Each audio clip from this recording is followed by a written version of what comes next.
People গাছ, বিরাট গাছের মধ্যে একটা ভূত বাস করে, ব্রহ্মদৈত্য বাস করে।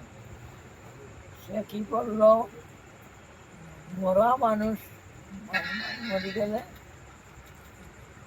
হাড্ডি থাকে না, খোপড়ি। খোলা খোপড়ি খোপড়ি খোপড়ি খোপড়ি থাকে, কুকুরের মধ্যে এদিক গানা এদিকে গানা এদিকে গানা এরকম থাকে না, এইরকম তিনটা আঞ্জা রাখবে, তিন খোপড়ি। তিন কুকুরে। বলছে,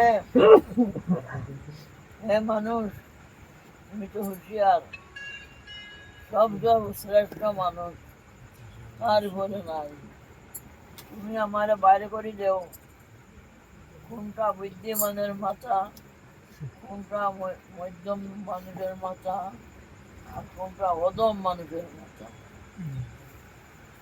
বাইরে কুড়িটা আছে, বার করতে পারবে? তাহলে তো আমি মানুষ খাবো, আমি মানুষ খাই, ধরে খাইবো, বার করতে পারলেন না, ধরে খাইবো, उत्तर दिबे ना तो खाई जाबे। খাই দেবো। गुरुजी बोल रहे हैं एक नदी